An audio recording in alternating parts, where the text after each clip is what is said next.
Hi, everyone. Glenn, we have just 20 minutes, so let's start directly to the point. You are part of a broader movement of transformation in how we consume news. You have worked with major newspapers in Brazil and around the world, but you have always maintained your independence.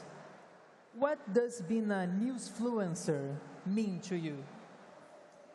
I'm not sure I love that term, news influencer, because I think a lot of people who work in independent media are doing real journalism, and a lot of times journalism that I think is more reliable or more truthful than what is taking place in a lot more establishment mainstream institutions. So I think there's a little bit of a minimizing term to that, but I understand that's the title of the event. And I think there is such a thing as news influencers, namely what has happened more than anything is that trust in large corporate media, pretty much in the entire democratic world here in Brazil, but especially in the United States, has completely collapsed. People hate the establishment media. It's barely more popular than like syphilis or various venereal diseases. And as a result, a lot of people have learned to distrust what they're hearing.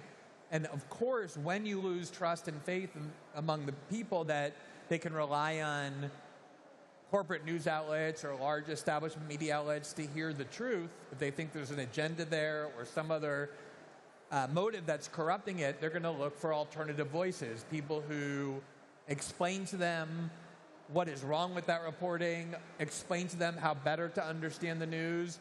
And I think in a lot of ways, corporate media has dug its own grave, because if they had earned the trust of the public, there wouldn't be a need for independent media or news influencers. This is a byproduct of their own mistakes. Oh, I see. And in the present situation, I can think you are as a news influencer or just a journalist with a public presence. We can say also that the distance of the traditional press has disappeared, and now we have a greater closeness with those who consume news, the people who listen your program or read it or follow you on social media. And I think it's great because it's a way that we can rebuild trust again in people. And what you're saying, like people follow you because the people trust what you are saying and they recognize that it's value in there. But it's also, we have some challenges because what happens if you say something that your followers don't like, and usually they have like strong reactions about that, and I know you have experienced some of that, but how do you deal? Because it's about your independence and what your followers want to hear from you, and at some point you can have a shock in that. How do you deal with that?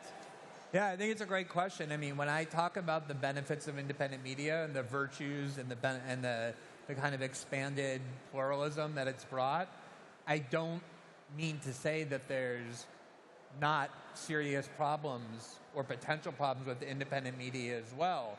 In fact, what you just said is, I think, one of the strongest, which is, by definition, when you're independent media, it means you're not relying on big corporate advertisers to put ads in your paper, on your site. You're not subject to some ownership of a corporation that is uncomfortable with some things and more comfortable with others. And as a result, you pretty much rely on your readers, on your viewers to support what it is that you're doing. And this can create a very bad incentive scheme where if you know that your viewers, the majority of them believe in X, but you don't believe in X, you believe X is false, you have an obligation to say X is false. But it's not so easy if you know that the vast majority of your readers that are paying your bills and enabling you to do the journalism don't want to hear that.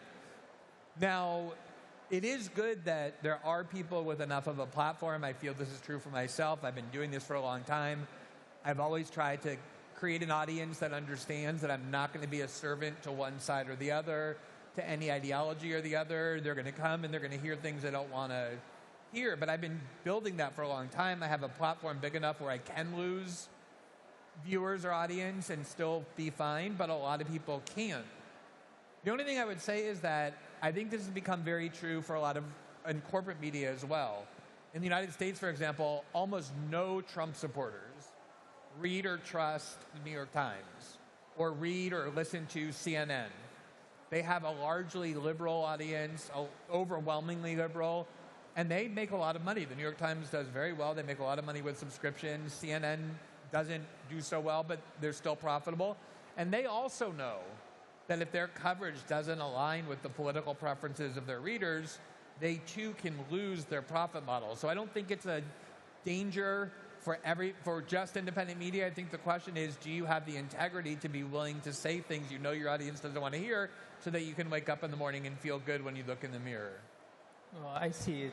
And how do you see the media ecosystem of the present future? Because I think we already talk of this is already our present. It's not about the future of the media, but it's the present of the media. Because right now you have a lot of different platforms that are flourishing. I can say about Substack and newsletters or podcasts, or there's it's almost like here in Brazil right now you feel like every day somebody is starting a new project or a new podcast or a new newsletter. You have pushes of that. But how do you see the future of these ecosystems? Like, you think there will be like a concentration of influencers, just a few, because now we see like the moment of the multiplication. We have a lot of people writing, talking, doing your own shows.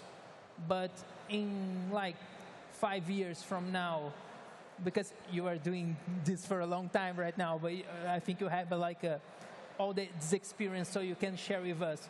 How do you see 5-10 years from now? You see like a corporation of influencers maybe will be established, or we continue to see like these multiple voices that with a lot of space? So it's interesting, for a long time, people in independent media viewed themselves in kind of a revolutionary mindset. They were waging this revolution against the autonomy and centralized control of big media corporations. And so when you have this kind of revolutionary mindset, it's very easy to kind of say, we're going to break all the rules. We don't want to copy what our enemies are doing in the establishment press. We're existing to combat what they're doing, not to copy it. But if you look at history and revolutionary movements, the minute they get into power, the minute they win and become the new establishment, very often they do start copying the mechanisms used by the prior regime to maintain power. So I don't think we're there yet, but I do think in a lot of ways independent media has become the new power center. I mean, there's no question that more people listen to the largest podcast and the largest independent media voices, millions and millions of people, than watch news from television. And I think this is the biggest change, is that when I first began writing about politics, 2005, it was really the beginning of the ability to write and do journalism online. And the reason it's been so transformative, so revolutionary, is because 10 years ago, or 15 years ago, you couldn't reach a large number of people by doing a video program. You had to have a studio and a bunch of cameras and producers and networks and all that. And you couldn't have a newspaper because you needed a printing press and you needed to print all those newspapers that would go to homes. The internet has made it so that you can now basically have a professional show that looks like more or less what appears on television for a tiny fraction of the cost. You obviously don't need network studios, you don't need transmission and broadcast, you don't need to have a newspaper. And this has really leveled the playing field in a way that obviously has produced a huge amount of competition when it comes to independent media in the United States. A lot of people credit Donald Trump's victory last year to the fact that so many of the leading podcasts were encouraging people to vote for Trump. I think Bolsonaro's success in Brazil came in large part because of support that generated online. There weren't very many establishment outlets cheering for him. And you start to see this rise, not just where they're competing with corporate media, but in many ways having surpassed it in terms of influence. I see. And, well, all this came possible because we have social media platforms that you can reach a larger audience by video with YouTube, or do a live stream in Instagram or TikTok or wherever you can choose your social media of your preference. But it's also, one hand, the independent media depends on that to distribute, to reach people. But on the other hand, you can suffer sanctions overnight, be demonetized, have videos taken down without a note, or worse than that, you can be like shadow banning. That's when you are like banning, but it's not official, but they limit the reach of your videos or publications. So are platforms frenemies of independent media, like friends but enemies at the same time? How do you see this? I think it's a tense relation.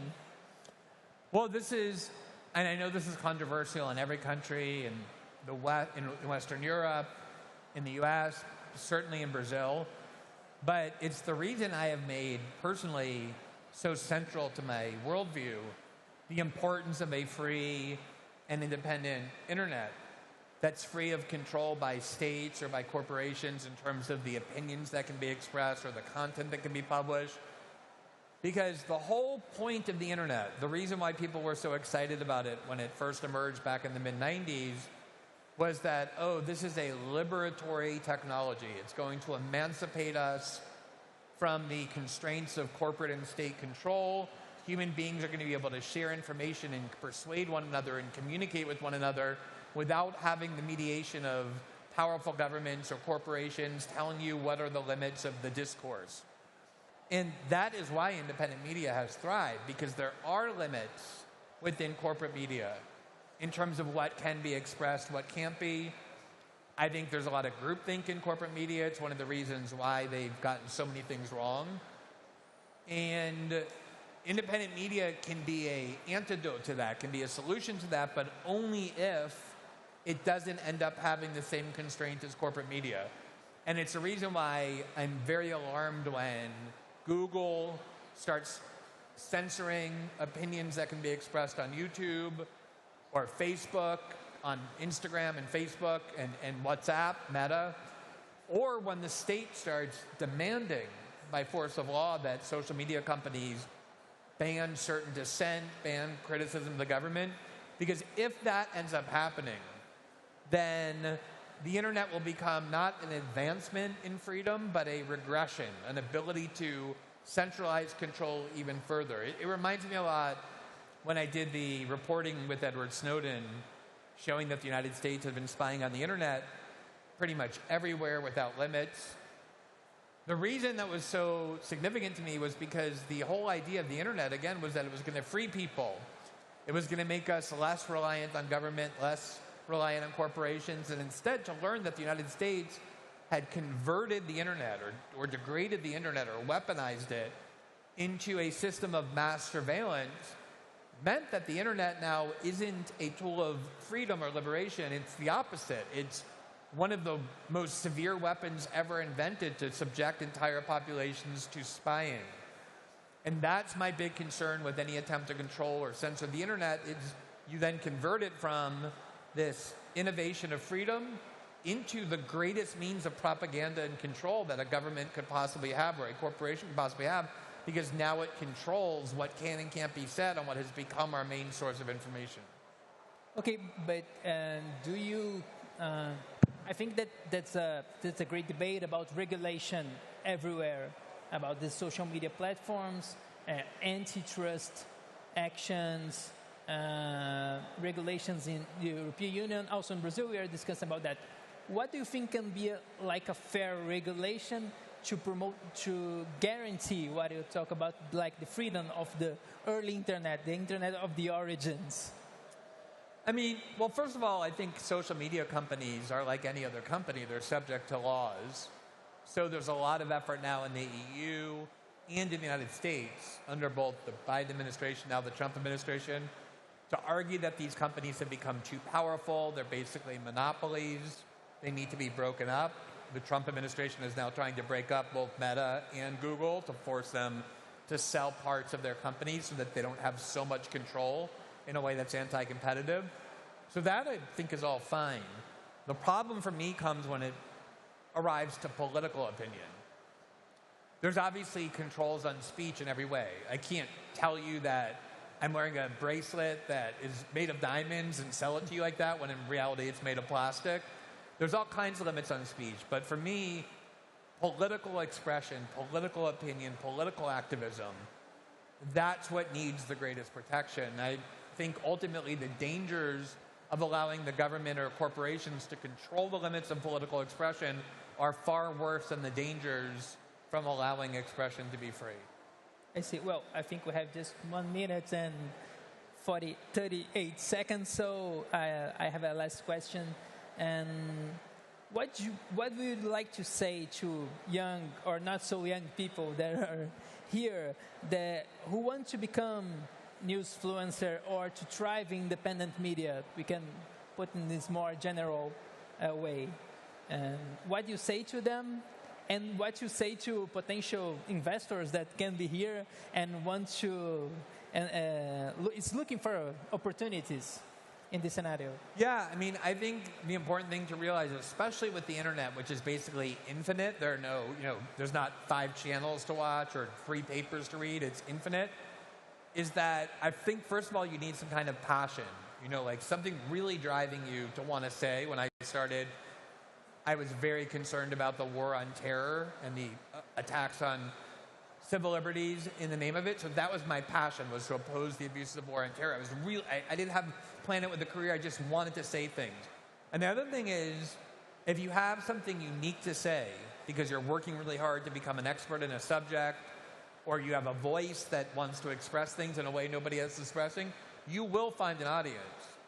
You have to offer something that people believe is valuable and also that people aren't finding elsewhere. And I think there are a lot of individuals who have things inside of them that they want to express, that people want to hear, and there's an opportunity easily to do that. Well, Glenn, thank you very much. Thank you. It was a great conversation. Thank you, everybody. Thank you, everybody. Appreciate it.